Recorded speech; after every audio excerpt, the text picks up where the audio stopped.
Dapat cahaya nggak apa-apa. Soalnya saya prediksi 98% ya, 95% lebih kita akan show screen. Jadi nggak banyak menampilkan visual saya ya. Jadi nggak apa-apa ya, begini ya, Bapak Ibu ya, dimaklum ya. Yuk kita mulai yuk.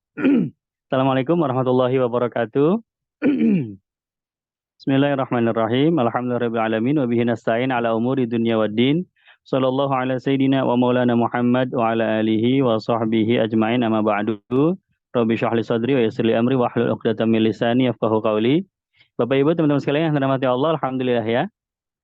Pada kesempatan hari ini, meskipun video saya siluet-siluet begitu ya, seperti interogasi apa pelaku kriminal, ya karena nggak ada cahaya dari depan. Nggak apa-apa ya, tapi alhamdulillah kita berada di bulan Ramadan dan Zoom kita seperti rencana itu akan selalu bercerita tentang keindahan Al-Quran ya. Lataiful Qur'aniyah itu babnya bab tentang keunikan, keindahan Al-Quran. Yang mana metode kita adalah membahas halaman demi halaman.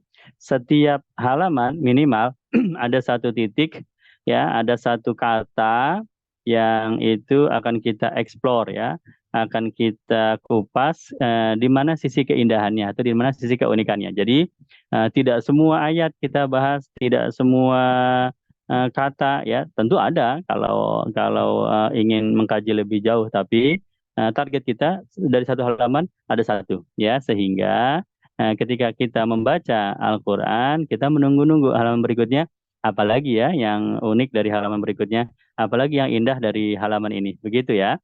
Baik, pada pertemuan yang lalu sudah kita bahas yaitu sampai dengan halaman 10. Maka sekarang kita masuk ke halaman 11 ya.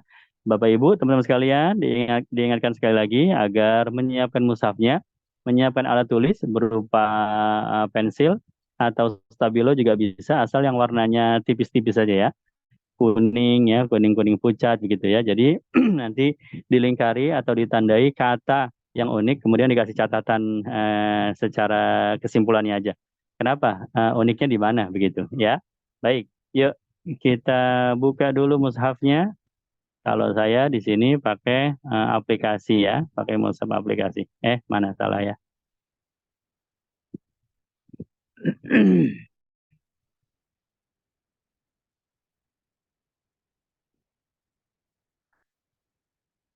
Nah, ini dia. Kita ke halaman 11. Oh, ini saya lagi baca surat ini ya. Oke, Al-Baqarah.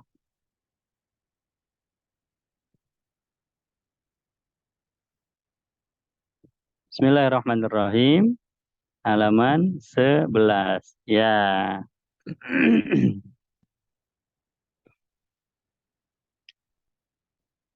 Nah, apa yang menarik dari ayat ini ada di ayat ke-73. Saya tandain dulu, baru nanti saya baca ayatnya, saya baca artinya, dan nanti kita kupas ya, kita bedah di mana sisi lataifnya, keindahannya ya. Kadzalika yuhyillahul mauta. Ini di sini ya. Yuhyillahul mauta. Ini warnanya sudah cocok ya. Oh, salah-salah warnanya nggak enak.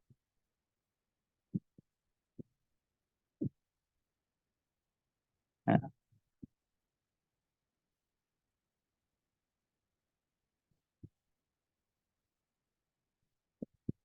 baik ya. Oh, kalau ini mati ya. Oh, berarti tombol ini memang harus ada. Ayat ke-73. Faqulna dribuhu bi ba'diha kadzalika yuhyillahul mauta wa yuriikum ayatihi la'allakum ta'qilun. Demikianlah Allah berfirman, kami kata Allah berfirman atau memerintahkan, pukullah mayat itu dengan tulang sapi ya. Seperti itulah maka Allah menghidupkan yang mati. Yuhyillahul mauta. Ya, maksudnya dengan tulang sapi kan mati ya. Tulang sapi itu benda mati, dipukul kepada si jenazah, jenazah itu jadi hidup. Ya, wa yurikum ayatihi la'allakum ta'qilun, agar mereka dapat melihat tanda-tanda kekuasaannya dan agar kalian dapat mengerti ya. Kalian ini yurikum ya, kalian melihat tanda-tanda kekuasaannya dan kalian dapat mengerti ya. Ini ayat tentang kisah Nabi Musa ya. Di zaman Bani Israel ada orang yang meninggal dunia tapi tidak ketahuan siapa yang membunuhnya, sehingga hal ini menyebabkan apa ya, huru-hara ya, menyebabkan masalah yang berkepanjangan di negeri tersebut, sehingga Allah perintahkan memotong seekor sapi. Al-Baqarah itu ya, dipotong, diambil tulangnya, ya tulang itu dipukulin ke si mayat itu. Nah, kemudian si mayat itu nanti hidup dan dia mengatakan, si Fulan yang telah membunuh saya, begitu ya. Nah, kemudian si mayat itu mati lagi ya, begitu. Baik. Nah, di sini ada sesuatu yang sangat luar biasa, permisalan yang ingin diangkat oleh ayat ini dalam kehidupan kita sehari-hari ya, bahwa di dalam kisah, nah ini salah satu keunikan Al-Quran ya, kita seperti membaca kisah begitu aja, mengalir begitu aja kisahnya, padahal di setiap segmen dari kisah tersebut ada pelajaran yang bagus sekali ya. Nah, pelajarannya apa? Ketika orang tersebut atau Nabi Musa memukulkan mayat tersebut dengan tulang sapi, kemudian mayat itu hidup. Kemudian Allah berfirman, yuhyillahul mauta, ya, kadzalika yuhyillahul mauta. Seperti itulah sesuatu, Allah menghidupkan sesuatu ya, dari benda mati. Ya, benda mati di sini adalah tulang. Tulang di sini tadinya hidup, ya, dia kan sapi tadinya. Ya, sapi itu hidup, dia dimatikan ya. Setelah dia dimatikan, maka jenazah jadi hidup ya. Berarti ada pelajaran bagus sekali ketika seseorang mematikan sesuatu, akan ada hal lain yang hidup ya. Itu ulama menarik kesimpulan yang indah sekali dari kisah ini. Dalam kehidupan kita sehari-hari itu seperti nafsu ya. Kita ini, nafsu itu yang nafsu ammarah bisu ya, nafsu yang mengajak kepada perbuatan maksiat ya, nafsu buat berbohong, nafsu buat ninggalin sholat, nafsu buat menjauhi Al-Quran, nafsu buat berperilaku kasar ya kepada keluarga, wah macam-macam deh pokoknya ya, perbuatan-perbuatan jelek itu ya, itu nafsu kan. Ketika nafsu dimatikan, maka akan ada hal lain yang hidup. Apa itu? Iman kita. Ya, iman kita jadi hidup. Iman kita jadi senang baca Quran. Iman kita jadi senang dengan ibadah. Ya, nah, hidup tuh iman tuh. Iman jadi senang ke masjid. Kenapa? Karena ada yang dimatikan, yaitu nafsu. Kadzalika yuhyillahul mauta. Seperti itulah Allah menghidupkan sesuatu dari yang mati. Ya, jadi harus ada yang mati dulu. Kalau kita pengen iman kita hidup, apa yang mati? Nafsu ya. Masya Allah, cakep nih ayat, cakep ya. Yuk lanjut lagi. ah Kemudian halaman ke-12, halaman ke-12 ini ada di ayat ke-81, saya tandai dulu ya.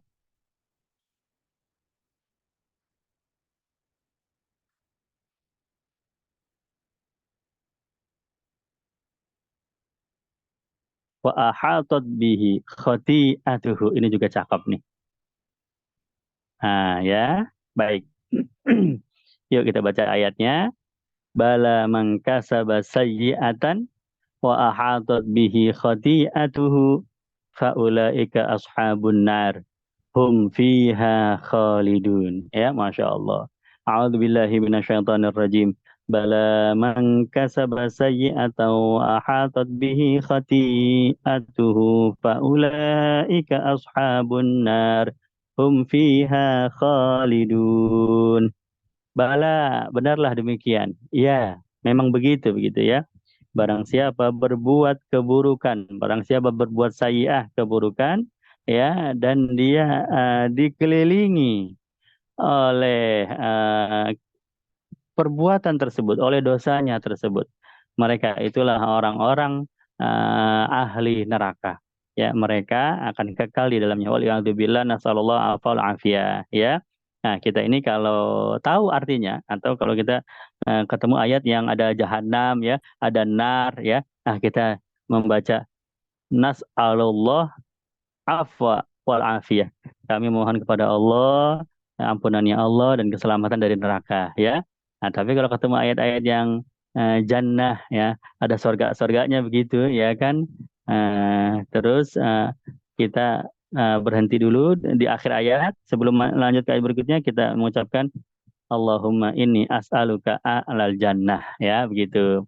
Atau dengan doa di dalam hati juga nggak apa-apa kalau kita tidak hafal bahasa Arabnya. Ya Allah, saya berlindung dari api neraka atau ya Allah, saya mohon surga kepada Engkau. Itu salah satu bentuk interaksi dengan Quran ya. Jadi ada Quran, nah kita merespon. Nah, begitu ya. Baik. Yuk, itu pengetahuan sedikit ya. Lanjut ke ayat 81. Bala man kasaba sayyi'atan wa hatat bihi khati'atuhu. Oh, cakep ini. Ya. Demikianlah orang-orang yang berbuat dosa. Wa ahatot ini dikelilingi ya dengan dosanya. Jadi kalau dalam bahasa Arab dikelilingi itu wa ahatot itu ya itu cocoknya untuk benda yang tampak, itu wujudnya tampak. Misalnya pagar atau tembok begitu ya. Domba itu dikelilingi pagar. Jadi ya dia mau kemana-mana nggak bisa. Ya mau ke depan ada pagar, ke kanan ke kiri ada pagar, ke belakang ada pagar ya. Itu wa ahatot. Atau orang itu dikelilingi tembok. Wa ahatot jidarun. Ya tembok mengelilingi dia begitu. Jadi sesuatu yang wujudnya tampak dan dia ada di seputar 360 derajat mengelilingi orang tersebut. Itu wa ahatot tuh cocok tuh. Ya. Nah, kemudian kenapa kok di ayat ini makanya wahatat dosa mengelilingi orang tersebut. Oh, ini keindahan bahasa yang ajib ya, yang nikmat banget. Jadi orang yang berbuat dosa seolah-olah dikelilingi sama dosanya, ya. Maksudnya apa? Maksudnya dia tidak akan bisa lepas dari dosa tersebut. Artinya dia akan mengerjakan lagi, mengulangi lagi dan mengulangi lagi gitu. Ya, sampai dia betul-betul bertobat kepada Allah, ya. Ya, jadi kalau ada orang dikelilingi tembok, dia ke depan tembok, ke belakang tembok, kanan kiri tembok ya. Mau kemana aja dia tembok. Nah, maka orang yang dikelilingi dosa, dia ke depan ada dosa, dia mau ke belakang ada dosa, ke kanan dosa, ke kiri dia berbuat dosa lagi. Jadi kemanapun dia melangkah, dia akan mengulangi perbuatan dosanya. Dan itu diambil kata wa ahatat, dia dikelilingi ya. Kita nggak nyangka ini apa maknanya ya kok perumpamaan itu dikelilingi dosa. Oh, maknanya ternyata ke situ ya, yaitu orang yang kecanduan berbuat dosa ya, dia mengulangi lagi, mengerjakan lagi dan begitu seterusnya. Ya, sampai akhirnya faulaika ashabun nar. Akhirnya dia itu masuk ke dalam neraka ya. Hum fiha khalidun, dan yang kekal di dalamnya. Nauzubillah ya. Waliyadzubillah, nasallallahu afa wal afiyah. Jadi kalau ada perbuatan dosa, kita wajib segera bertaubat kepada Allah ya, atau sudah menanamkan keinginan untuk taubat. Ya Allah, saya mau taubat ya, perbuatan dosa kita A ya atau B ya, itu jangan diteruskan, karena kalau diteruskan kita akan dikelilingi dengan dosa. Akhirnya dosa yang lain ngerembet ya, kita kerjakan A, akhirnya dosa-dosa X Y Z ke bawah juga karena kan dikelilingi, mau kemana aja nggak bisa kecuali kita betul-betul bertaubat kepada Allah. Ini bagus banget nih. Wa ahatat bihi. Orang itu seperti dikelilingi dosa. Itu nilai rasanya kena banget ya. Perumpamaan yang pas gitu, nggak kurang nggak lebih bagi orang yang berbuat dosa ya. Subhanallah. Baik. Yuk, lanjut lagi halaman ke-12. Oh, kalau kayak begini kekejar ini kayaknya ya, satu juz ya satu hari, mudah-mudahan ya, tapi tidak dipaksakan. Yang penting mengalir aja ya. Baik, lanjut lagi halaman ke-13.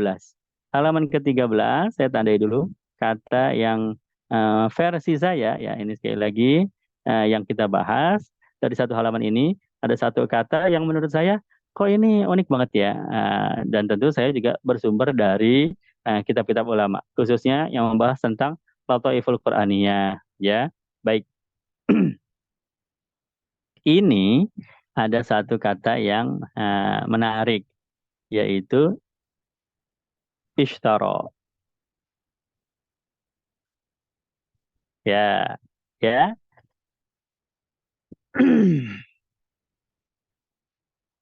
Ayat 86.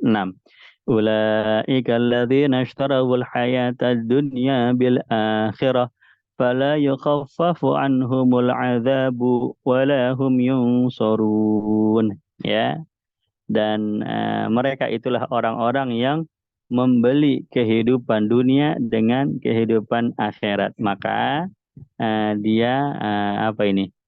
Yukhaffafu, tidak akan diringankan azab baginya dan dia tidak akan ditolong oleh Allah, ya. Nah, eh, menariknya di mana? Ishtara, ya, itu di dalam Al-Qur'an. eh, secara bahasa itu artinya membeli. Tapi di dalam Al-Qur'an bisa punya dua arti. Ya membeli juga, ya menjual juga. Ya. Padahal berkebalikan ya. Makan berlawan kata ya. Menjual dengan membeli itu sesuatu yang berlawanan. Tapi kalau ada ishtara, bisa diartikan menjual, bisa diartikan membeli. Masya Allah ya. Sama seperti zaujah. Itu istri ya. Tapi bisa jadi, maknanya bisa jadi suami juga ya. Nah, suami juga bisa jadi suami. Nanti ada contohnya. Asal katanya itu harusnya membeli, tapi bisa artinya jadi menjual juga. Begitu ya. Nah, dalam ayat ini, ulaika alladzina ishtarawul hayatad dunya bil akhirah. Dia orang yang membeli dunia dengan akhirat. Jadi orang-orang ini akhiratnya dilepas. Ya biarin deh saya nggak dapat akhirat. Yang penting saya dapat dunia. Ya, biarin deh saya nggak ngerjain sholat. Kenapa? Karena ini bisnis saya penting ini ya. Kalau saya bela-belain sholat misalnya ya, ini bisnis saya bisa bisa ini lepas ini project saya nih ya begitu. Jadi sholatnya dilepas demi dia menginginkan dunia, demi dia menjual apa membeli dunia. Jadi dunia itu dibeli dengan apa? Dengan urusan akhirat. Ya, nanti di akhirat ya udah nggak dapat ya, nggak dapat surga. Dapatnya apa? Azab. Al azabu wala hum yunsorun, dan dia tidak akan ditolong lagi ya. Mau ditolong tapi di dunianya begitu dia nggak menolong dirinya sendiri. Nah, ya, di ayat ini itu membeli dunia dengan cara apa? Dengan cara menjual akhiratnya.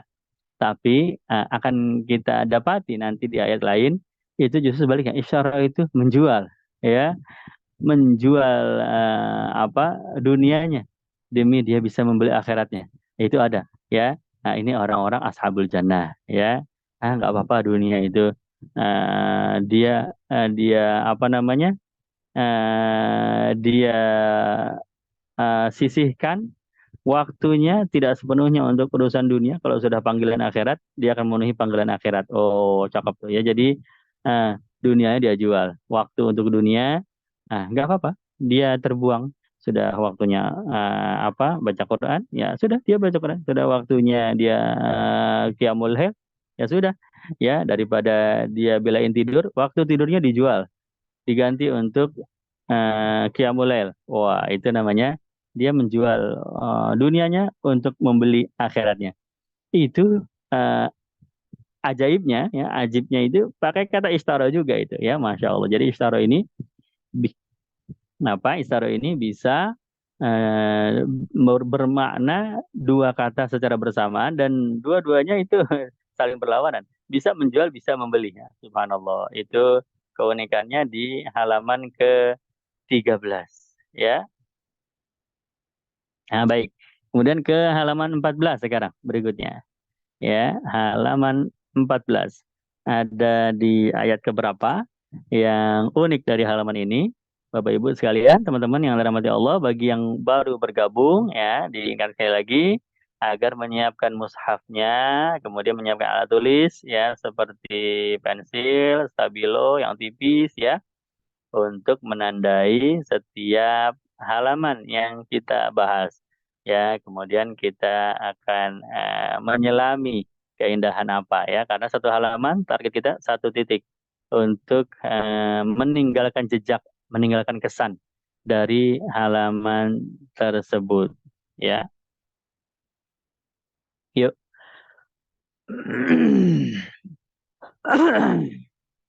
Ini ada kata wayak furuna. Ini perlu bahasa Arab tapi sedikit ya. Grammar bahasa Arab tapi sedikit. Sebentar juga nyambung langsung. Kenapa ayat ini jadi indah? Kita baca ayatnya ya. Wa idza qila lahum aminu bima anzalallahu qalu nu'minu bima unzila alaina wa yakfuruna bima wara'ahu wa huwal haqqu musaddiqan lima ma'ahum qul falima taqtuluna anbiya Allahi min qablu in kuntum mu'minin. Ayat 91. Wa idh qila lahum, apabila dikatakan kepada mereka, mereka itu orang-orang yang tidak beriman ya, berimanlah kalian kepada apa yang diturunkan Allah ya, artinya berimanlah kalian kepada Al-Qur'an. Maka mereka menjawab, maka mereka beriman tapi kemudian eh, mereka ingkar wa yakfuruna. Kami beriman kepada Al-Qur'an, tetapi kami ingkar kepada apa yang setelahnya. Jadi wahyu-wahyu yang diturunkan berikutnya sejak perkataan mereka, mereka nggak mau terima, begitu ya. Kemudian wa huwal haqqu musaddiqan lima ma'ahum. Padahal Al-Qur'an itu membenarkan ya apa yang telah diturunkan kepada mereka ya. Ini sebetulnya wara'ahu ini yang sebelumnya ya, tidak cocok dengan yang setelahnya ini. Jadi eh, orang-orang kafir tersebut mereka beralasan beriman kepada Al-Qur'an tetapi mengingkari apa yang ada di belakang mereka. Artinya kitab-kitab sebelum Al-Qur'an gitu ya. Wa yakfuruna, mereka ingkar kitab-kitab sebelum Al-Qur'an, mereka nggak mau beriman ya. Mereka ngakunya beriman dengan Quran ya, padahal wa huwal haqqu musaddiqan lima ma'ahum. Quran itu membenarkan kitab-kitab sebelumnya yang diturunkan kepada Nabi Musa, kepada Nabi Isa ya. Kitab-kitab yang dulu dibenarkan oleh Al-Qur'an. Jadi mereka cuma alasan doang gitu ya. Mereka cuma alasan doang ya. Ya, kemudian eh, apa dan katakanlah orang-orang yang terdahulu itu falima taqtuluna anbiya Allah min qablu in kuntum mu'minin ya. Orang-orang yang dulu ya, mereka itu membunuh para nabi-nabi yang diutus kepada mereka ya. Begitu, tanyakan kepada mereka tentang keadaan orang-orang zaman dahulu ya. Baik. Jadi di sini Rasulullah diperintahkan oleh Allah untuk mengajak beriman ya orang-orang di Madinah. Nah, kata orang-orang musyriknya, musyrik Madinahnya, saya beriman ya. Tapi mereka mengingkari atau mereka kafir terhadap eh, nabi-nabi atau kitab-kitab sebelum Quran. Maka kata Rasulullah, eh, bagaimana bisa orang beriman kepada Quran? Ya, dia membenarkan juga apa yang datang kepada nabi-nabi terdahulu, begitu. Ya, ini ayat ini kisahnya tentang itu, gitu ya. Tentang orang-orang yang mencari-cari alasan aja. Sebetulnya dia nggak beriman sebetulnya. Kepada Quran pun nggak beriman ya.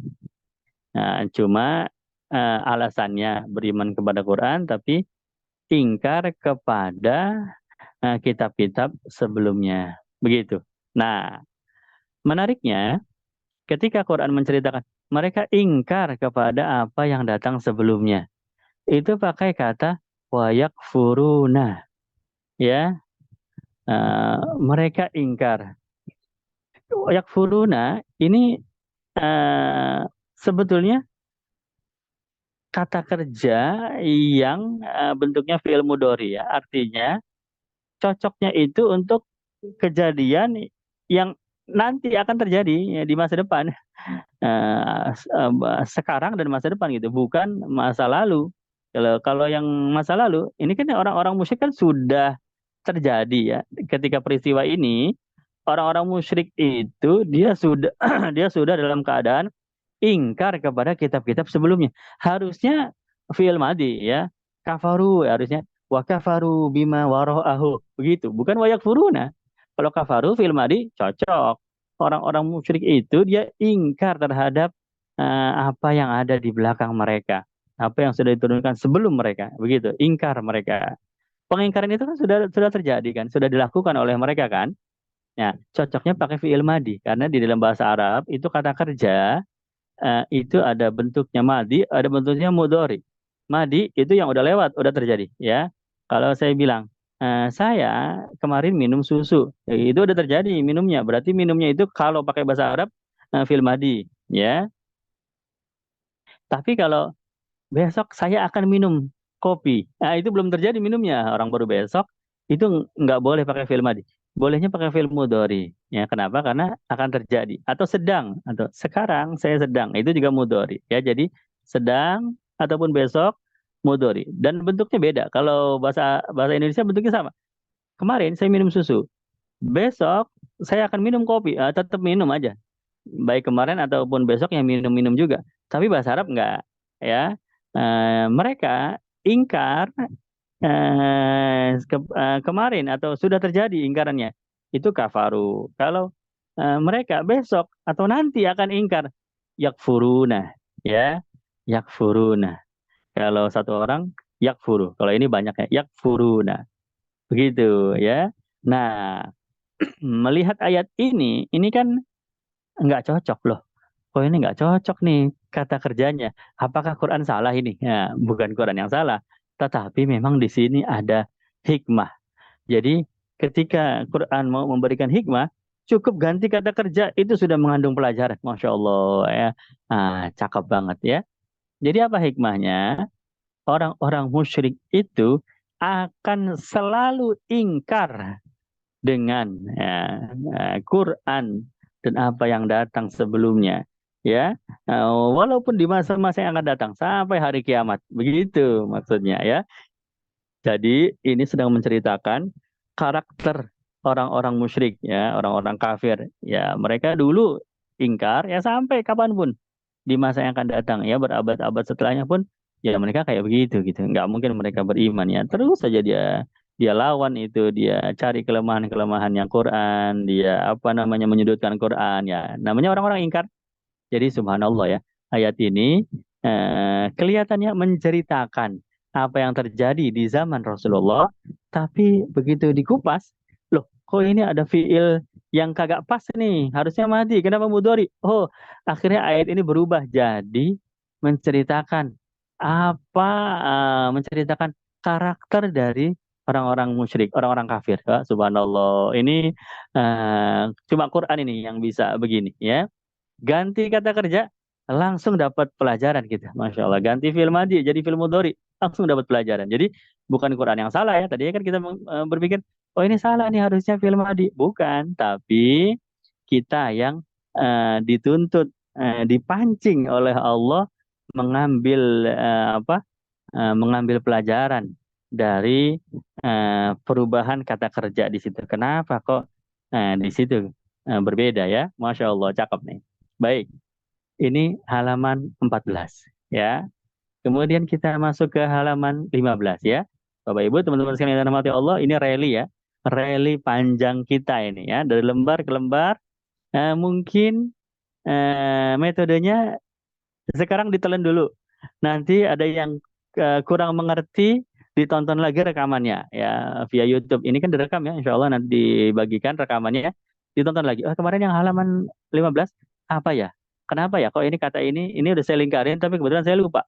Baca terjemahan Qurannya masih nggak ingat juga. Baru tonton. Oh iya, keindahannya ada di sini. Oh itu kalau sudah begitu, kita sudah menjadi manusia yang next level ya, naik ke level berikutnya dalam hal menikmati sajian Al-Quran ya. Subhanallah, Allah maja'alna minhum ya. Mudah-mudahan kita semua termasuk yang seperti ini. Yuk lanjut, halaman ke 15. Oh menarik ini. Ayat keberapa?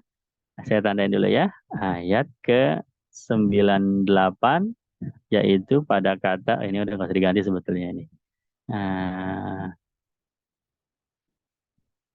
wa Jibrila wa Mikala.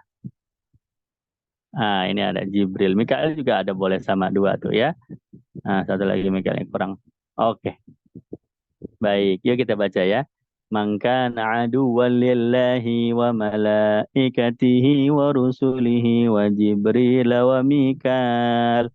Fa inna Allah aduwwul lil kafirin. Ayat ke 98 ya, halaman 15. Barang siapa yang menjadi musuh bagi Allah dan menjadi musuh bagi malaikat-malaikat Allah dan rasul-rasul Allah dan menjadi musuh bagi malaikat Jibril dan Mikail. Ya, sesungguhnya Allah adalah musuh bagi orang-orang kafir. Ya, baik. Jadi di sini ayat ini menyebutkan seolah-olah Jibril dengan Mikail bukan malaikat. Coba ya di apa namanya diserap lagi susunan katanya. Siapa yang memusuhi Allah dan malaikatnya dan rasul-rasulnya dan Jibril dan Mikail, ya kan? Kalau Jibril dan Mikail itu malaikat, ngapain disebutkan di awal udah. Barang siapa musuh Allah dan malaikatnya dan rasul-rasulnya, udah berarti udah disebut. Ya Jibril sama Mikail berarti termasuk malaikat. Kok ini disebut lagi di belakang? Wah, ini berarti Jibril dengan Mikail bukan malaikat dong, ya. Baik. Ini ada sebuah kisah yang bagus ya. Ya, Al-Imam Abu Hanifah radhiyallahu anhu itu pernah bercanda atau mengetes ya atau bercanda lah ibaratnya humor-humornya para ulama ya. Dia bilang kepada kawannya, alim juga, ulama juga. Menurut saya delima ya dengan kurma itu bukan masuk golongan buah ya. Delima dengan anggur ya. Eh, di dalam surat Ar-Rahman itu. Apa ayatnya saya lupa coba. Tadi saya sudah dicari. Maaf, matikan dulu. Ini ya. Kata Abu Hanifah di dalam Ar-Rahman ayat 68 Allah berfirman, "Fihi ma fakihatun wa nakhlun wa rumman." Ya, di surga itu ada buah-buahan dan ada kurma juga dan ada delima juga. Nah, buahnya udah disebutkan, berarti ngapain disebut lagi kurma sama delima? Nah, kalau begitu berarti kurma sama delima bukan buah. Kalau memang dia buah, ya nggak usah disebutkan. Fihi mafakihah. Di surga itu ada buah ya. Udah berarti semua buah termasuk kurma sama delima kan termasuk juga. Ya, ketika disebut berarti bukan buah dong. Begitu kata Abu Hanif. Kemudian kata kawannya ini, dia menjawab dengan surat ini ya. Kalau begitu sama juga dong. Jibril sama Mikail bukan malaikat. Kenapa? Karena di ayat ini juga adu walillah wa malaikati. Menjadi musuh Allah dan malaikatnya. Wa rusuli dan rasulnya. Wa Jibril wa Mikail. Disebut lagi Jibril dengan Mikail. Ya. Maka Imam Abu Hanifah tertawa. Oh iya, betul. Berarti eh, engkau sudah mengerti itu susunan tersebut. Jadi maknanya, Bapak Ibu teman-teman sekalian yang dirahmati Allah, bahwa eh, ketika disebut secara terpisah itu ingin ada pengkhususan atau pemuliaan, ingin memuliakan gitu ya di antara kelompoknya secara umum. Memang Jibril, Mikail itu golongan malaikat ya, malaikat Jibril, malaikat Mikail ya. Nah, dan sudah disebut secara umum semua malaikat ya kan. Tetapi dipisahkan lagi berarti Allah ingin memuliakan, begitu ya, memuliakan. Ya, maka disebutlah di sini secara terpisah. Sama seperti wa nakhlun wa rumman. Kurma dengan delima dipisahkan. Kenapa? Itu karena ada keistimewaan. Kurma dengan delima itu buah-buahan yang paling lezatnya buah di surga dibandingkan buah-buah lezat. Semuanya lezat, tapi dipisahin. Kenapa? Karena ini main course-nya ini ya, menu hidangan utamanya itu dari golongan buah. Nah, insya Allah kita akan coba ya. Bapak Ibu belum pernah coba sih ya, makanya saya susah juga ceritain. Pokoknya kurma sama delima di surga itu istimewa, beda di antara buah yang lain ya. Saya ceritanya seperti saya udah nyoba aja, padahal belum juga sama ya. Baik, jadi ini keindahannya halaman ke-15. Ya, ketika dipisahkan dari penyebutannya secara umum, rupanya di situ eh, ada sesuatu yang ingin disampaikan. Apa itu? Yaitu pemuliaannya, memuliakan. Masya Allah. Baik ya. Yuk kita lanjut lagi ke halaman berikutnya, halaman ke-16 ya.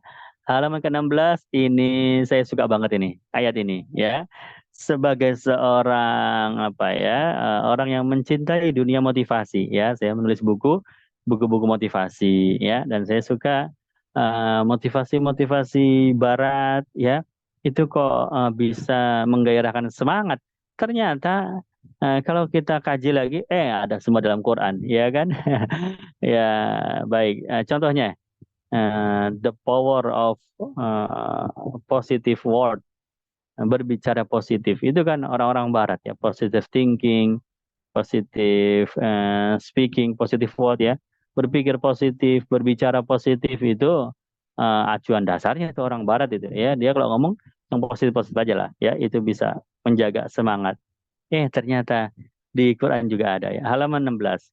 Ya, saya tandai. Nah, di sini ra'ina. Ya, betul. Unzurna. Oh, cakep. Baca dulu ayatnya yuk. Ya ayyuhalladzina amanu la taqulu ra'ina wa qulu unzurna wasma'u walil kafirina adzabun alim. Di halaman 16 ya, ayat yang ke-104, ro'ina itu powerful banget itu ya, dan unzurna. Jadi apa di sini Allah mengatakan, wahai orang-orang yang beriman, jangan kamu mengatakan ro'ina, perhatikanlah kami ya Rasulullah, begitu ya, tapi katakanlah unzurna, ya, perhatikanlah kami ya Rasulullah. Artinya sama ya. Ro'ina dengan unzurna ya sama-sama. Pandanglah kami atau perhatikan kami, ya kan? Tapi ro'ina di sini apa ya? Nilainya atau kesannya. Kesan dari perkataan tersebut itu agak negatif. Ya, karena dekat dengan ru'una. Ru'una itu bodoh, ya kan? Ro'ina, ru'una. Mirip lah. Jadi maknanya itu eh, nilai rasanya ya, nilai rasa dari kata tersebut negatif. Maka kata Allah, hai orang-orang beriman, jangan bilang ro'ina, ganti dengan unzurna. Artinya sama, tapi kesan rasa dari kata tersebut berbeda. Ro'ina negatif, unzurna jadi positif. Wah, subhanallah, ini mantap banget Bapak Ibu sekalian ya. Ini kalau Pak Nas membahas mungkin sudah ya, mungkin saya yang tidak ikut kelas beliau ya.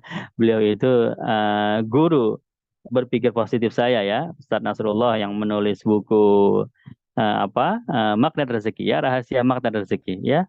Ya, kalau beliau itu kalau lagi macet di jalanan ya, kita lagi di atas kendaraan, jalan raya macet, jangan bilang macet kata beliau, bilangnya penuh ya. Sebetulnya sama aja ya kan, jalanan Itu kenapa kita mobil yang nggak bisa bergerak ya karena mobil-mobil penuh di jalanan, kendaraan penuh ya. Sehingga menjadi macet ya kan. Tapi macet itu kesannya atau rasa yang timbul itu negatif. Ya macet ya sesuatu yang tersumbat ya kan macet ya. Saluran macet ya kan tersumbat kan. Tapi kalau penuh itu sesuatu yang sudah terisi semuanya gitu, udah nggak ada yang kosong lagi, penuh. Ya kalau rekening penuh, wah itu awal bulan tuh, ya itu yang kita nanti-nanti ya. Rekening macet dengan rekening penuh yang kita nanti ya rekening penuh kan. Jadi macet ganti dengan penuh ya, begitu. Kemudian siapa lagi juga banyak ya. Di antara guru-guru saya, mentor-mentor bisnis saya juga kalau menemukan masalah dalam dunia dunia kepenulisan atau dunia bisnis, waduh ini kayaknya susah ya. Jangan bilang susah ya. Waduh ini kayaknya menantang ya. Nah, ganti kata susah dengan kata menantang ya. Itu nilainya jadi beda. Oh iya. Atau saya mah gaptek. Jangan bilang gaptek ya. Saya mah perlu belajar lagi. Nah, jadi beda kan maknanya kan. Sebetulnya yang ingin kita sampaikan sama aja ya. Kita belum menguasai tentang sesuatu ya. Kita belum ngerti cara buka Zoom, kita belum ngerti cara memutar audio dan seterusnya ya. Gaptek saya mah, jangan bilang gaptek. Perlu belajar saya mah. Begitu ya. La taqulu ra'ina wa qulu unzurna. Ternyata ya ini plot twistnya, berbicara positif itu juga akar ilmunya dari Quran, dari ayat ini ya. Maka begitu ngelihat ayat ini, oh subhanallah, ini para motivator sedep banget ini ngelihat ayat ini ya. Baik, maka berkesan banget ayat ini ya. Ya, kalau di rumah diaplikasikan ayat ini ya, ya istri yang sedang kurang setuju dengan perilaku suaminya ya, jangan bilang abang ini nyebelin banget. Wah jangan abang ini nyebelin ya, abang ini belum nyenengin hari ini, kok sifat-sifatnya belum nyenengin ya. Beda kan, kalau nyebelin itu udah sebel aja, tapi kalau belum nyenengin berarti sebetulnya akan ya. Tapi ya belum aja, tapi kan jadi enak dengarnya ya. Kalau anak kita ulangannya jelek, jangan bilang kamu ini bodoh banget sih, gini aja nggak bisa, soal begini aja jangan ya. Tapi kamu ini udah hampir betul loh. Ya, hampir betul loh jawabnya. Ya cuma ya memang ya belum betul aja. Cuma hampir betul. Mungkin kamu kamu kalau belajar lagi nanti kamu akan betul deh jawab soal ini. Wah, subhanallah. Jadi nggak ada salah ya. Cuma hampir betul. Ini aplikasinya banyak lah.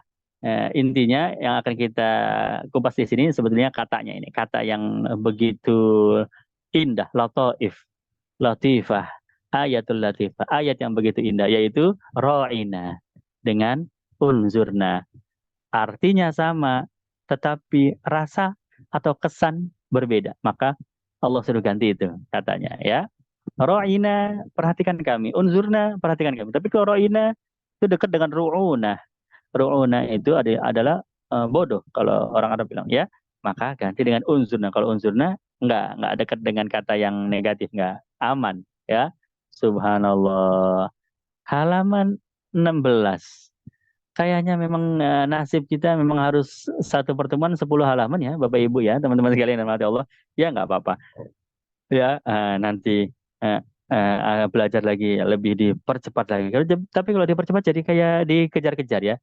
Sedangkan kita nggak bertanding dengan siapa-siapa juga, jadi santai aja lah ya. Baik. Kalau begitu 4 pertemuan di bulan Ramadan kita dapat 2 juz ya. Oh lumayan 2 juz. Juz 1 dengan juz 2 berarti kan. Lumayan insya Allah. Yuk halaman 17 ya. Halaman 17 ini ada di ayat berapa? Ayat ke 112. Waduh, nggak kelihatan nih.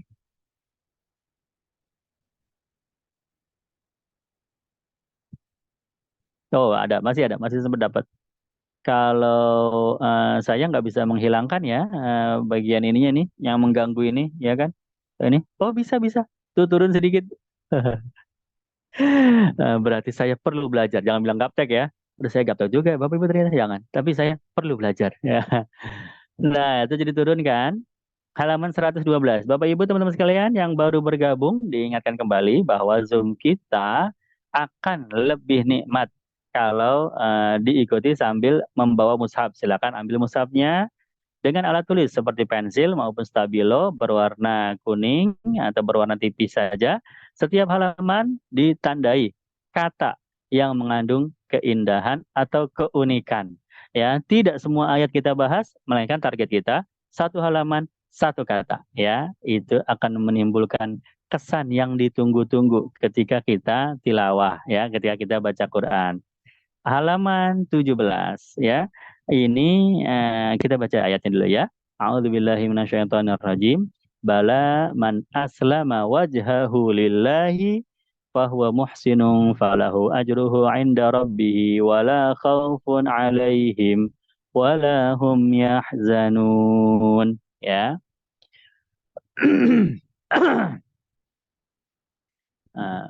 Sekali-kali tidak.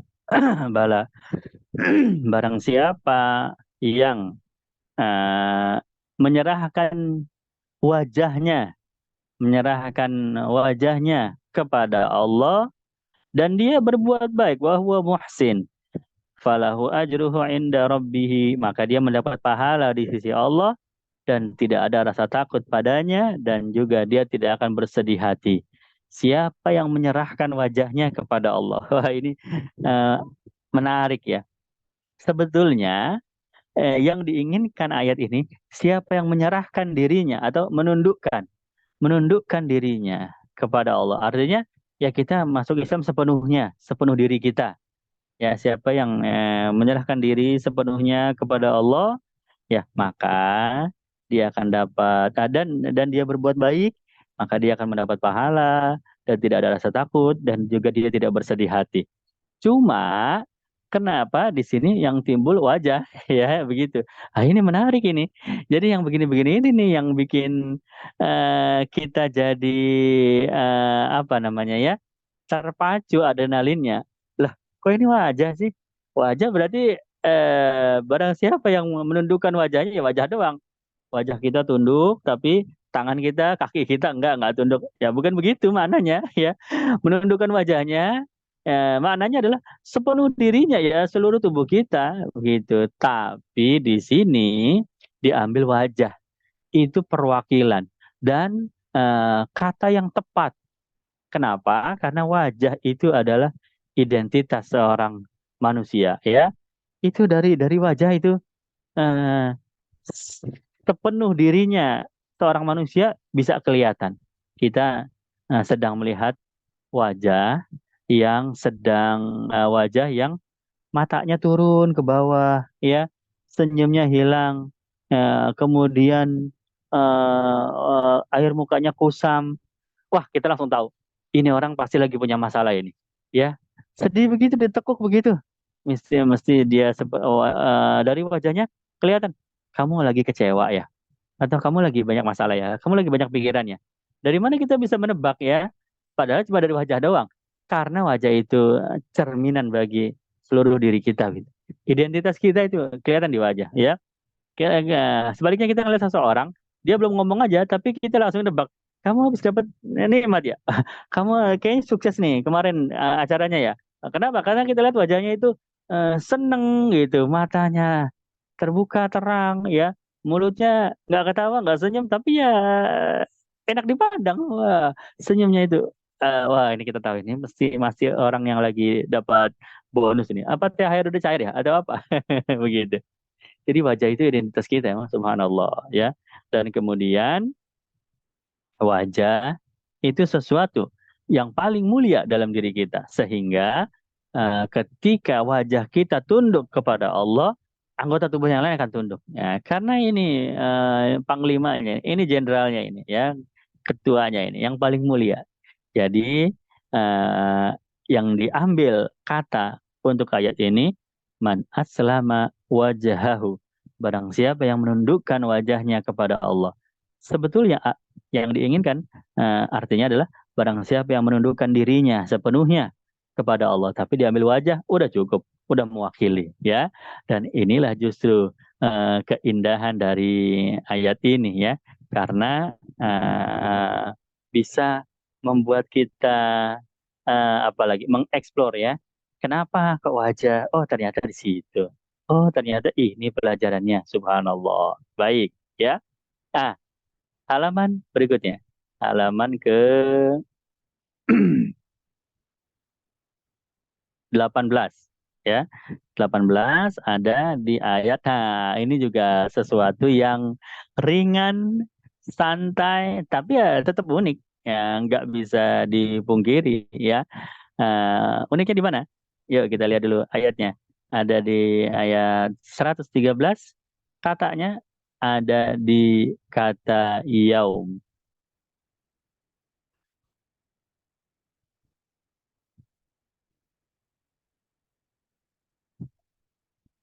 Mana ya?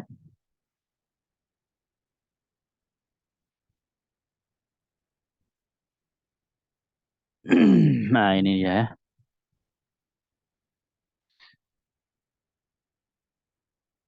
Saya baca penghujung ayatnya ya. Bismillahirrahmanirrahim.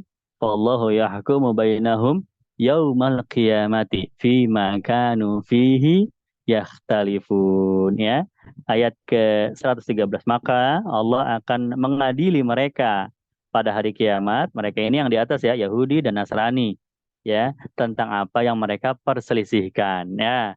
Ini kita eh, menggali keunikan kata yaum bukan dari konteksnya di ayat ini, bukan dari tafsirnya atau artinya bukan, tapi dari jumlahnya. Jumlah doang juga bisa unik loh. Masya Allah, luar biasa. Emang Quran itu dahsyat, dahsyat, super ya, super power. Kenapa? Karena Bapak Ibu sekalian, teman-teman yang dirahmati Allah, kata yaum itu artinya adalah hari ya. Kalau di ayat ini adalah yaumul qiyamah, hari kiamat. Ini eh, pertama kali kita ketemu yaum ini di dalam Quran ini kalau kita ngaji dari awal ya. Tapi nanti ke depannya ada lagi yaum-yaum yang lain ya. Eh, itu kalau kita hitung sepanjang Al-Quran dari juz 1 sampai juz 30, dari surat pertama sampai surat ke 114, kata yaum terulang sebanyak 365 kali ya, subhanallah, enggak kurang enggak lebih, 365 yaum. Artinya apa? Artinya hari. Dan itu bukan kebetulan ya, karena satu tahun itu terdiri dari 365 hari ya.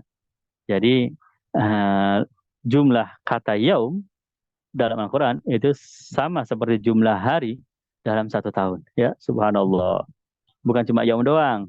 Syahrun. Syahr itu artinya bulan ya. Contohnya ada nanti ketemu Syahrul Ramadan alladzi unzila fihil Quran ya, itu kan bulan Ramadan adalah bulan yang diturunkan Al-Quran ya. Syahru. Syahr itu artinya bulan. Dan sepanjang Al-Quran dari juz 1 sampai juz 30, dari surat pertama sampai surat ke 114, kalau kita hitung syahrul muncul berapa kali? Cuma 12 kali ya.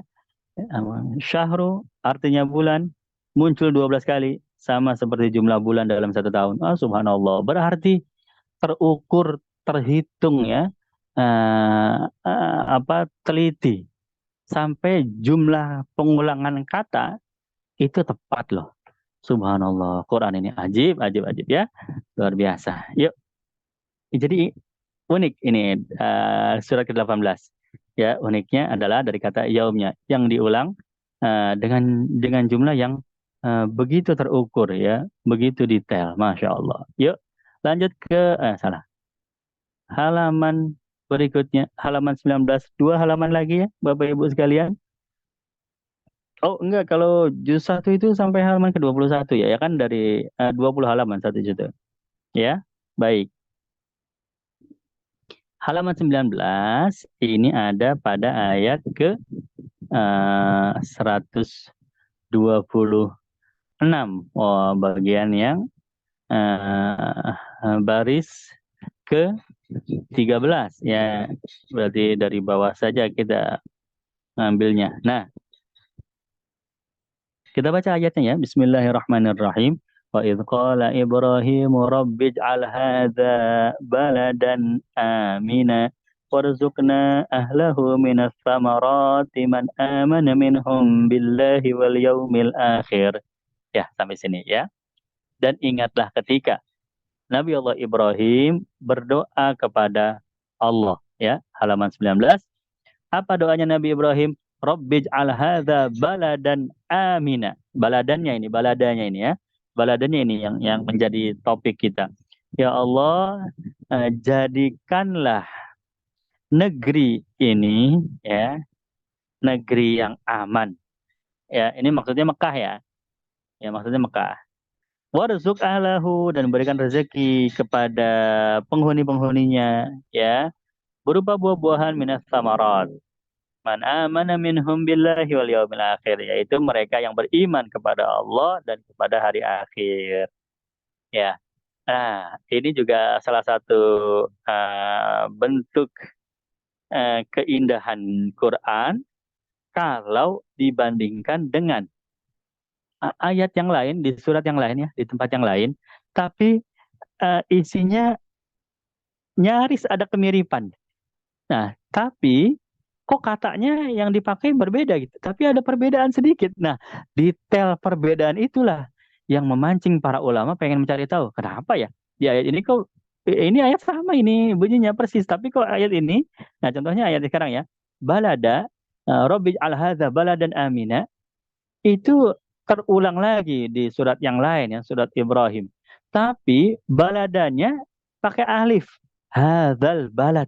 Ya, kalau di sini nggak pakai alif ya, pakai tanwin, baladan. Tapi di surat yang lain pakai alif. Menarik loh.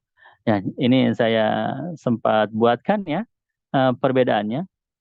Oh, matikan dulu. Oke, mana ya? Ini dia.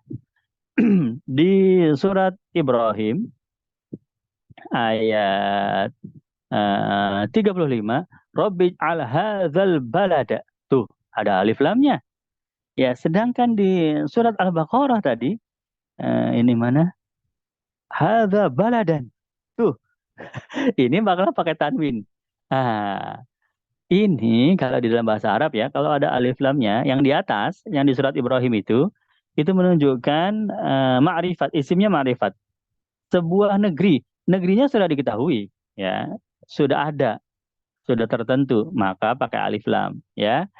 Kalau yang di bawah hadza baladan, negerinya belum diketahui, belum ada namanya, belum tahu itu negeri apa bukan, ya kan?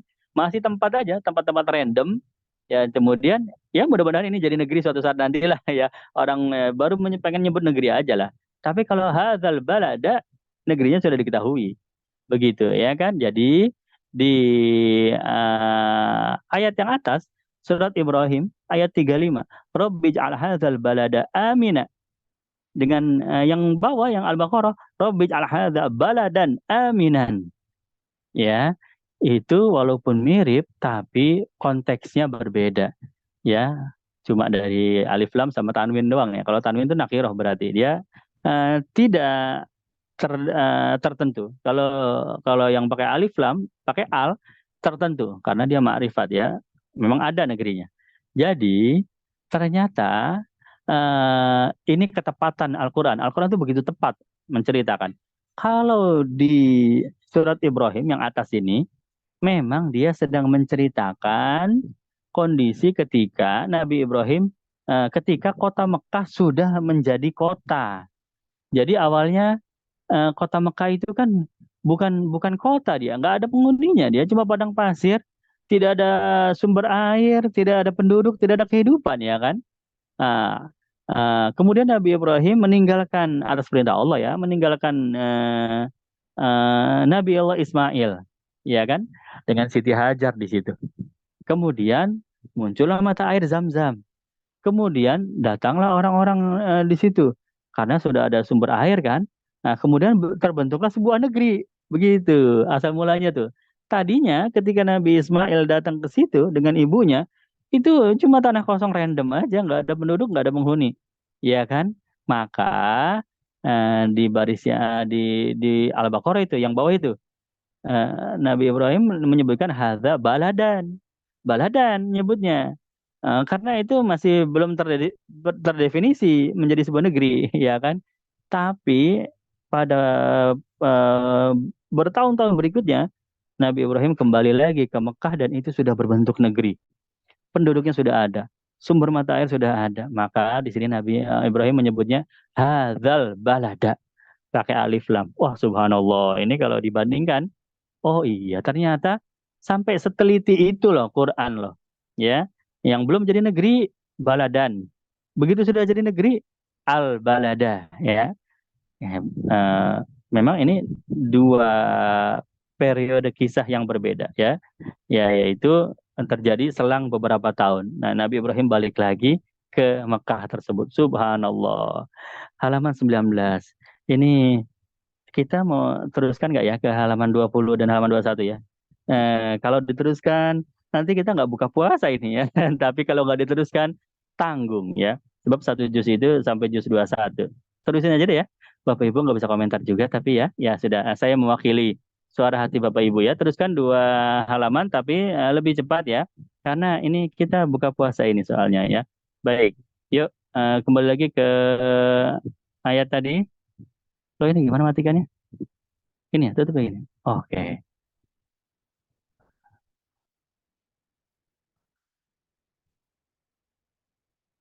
Halaman 20 ya. Ini eh, sebetulnya personal, lebih personal ya, yaitu penjelasan guru saya.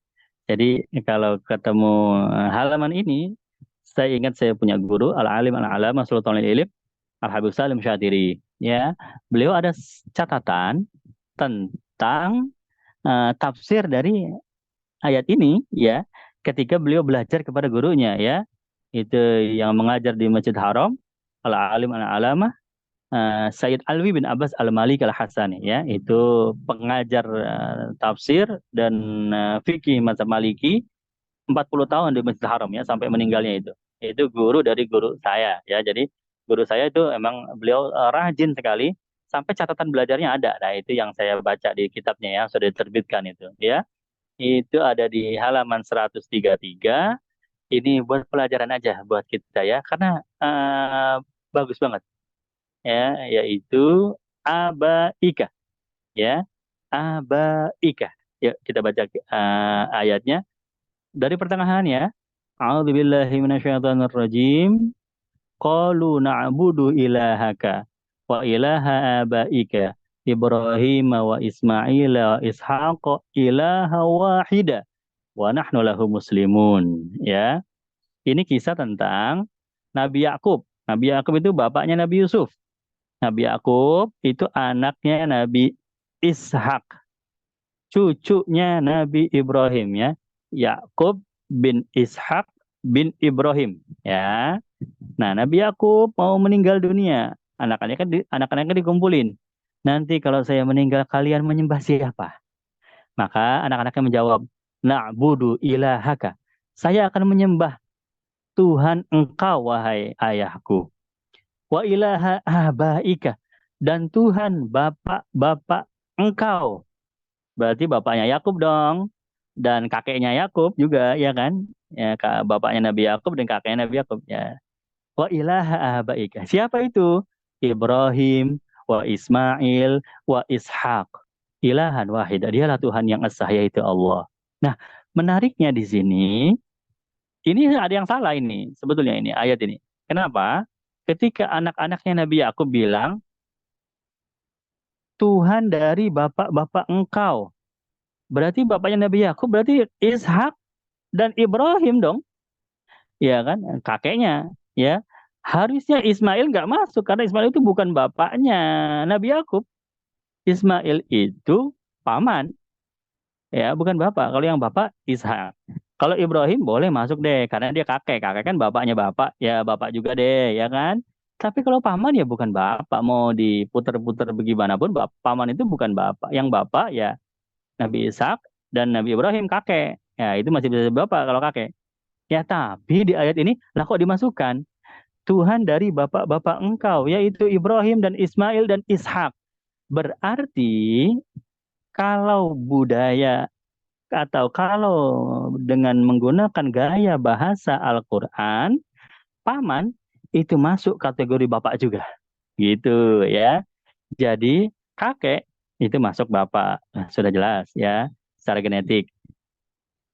Ibrahim. Ismail paman masuk bapak juga. Kenapa? Ini gaya bahasa Quran. Paman itu bapak. Ishak masuk bapak juga ya. Memang dia ayah kandung, bapak juga. Jadi tidak kenapa-napa kalau paman disebut bapak, ya. Jadi ayat ini tidak salah. Memang gaya bahasanya seperti itu. Abaika Ibrahim wa Ismail wa Ishak, ya, begitu. Nah, ayat ini akan menjelaskan ayat lain, ya. Ayat lain yang mana di ayat tersebut disebut Nabi Ibrahim Abuhu Azar. Nabi Ibrahim punya bapak namanya Azar. Ya, di surat lain ya. Disebutkan ayahnya Nabi Ibrahim yaitu Azar, ya kan? Maka kalau ada ulama mengatakan itu bukan ayah kandung, itu bisa aja paman. Itu tidak salah pendapat seperti itu. Kenapa? Karena di halaman 20 ini kita melihat paman juga disebut bapak, yaitu Nabi Ismail. Cakep banget. Jadi ketika saya membaca penjelasan ini, baru nyambung saya. Oh iya ya, Azar disebut bapak dalam Quran. Tapi ya paman yang nggak kenapa-napa juga gitu ya. Kenapa? Karena di sini juga Ismail disebut bapak, padahal paman gitu. Jadi menafsirkan Quran bil Quran. Satu ayat Quran yang ditafsirkan dengan ayat Quran yang lain. Ya sama-sama bapak, sama-sama paman. Ya itu dua-duanya berarti nggak ada masalah. Masya Allah. Terakhir ya dari juz pertama, alhamdulillah nggak telat-telat amat ya. Ini Bapak Ibu sudah gregetan ini. Aduh, saya mau buka puasa nih Ustadznya. Halaman 22 sudah juz baru tuh ya kan. Berarti kita habis di halaman 21 ya. Ini eh, ayatnya ayat ke 136 saya tandai ya.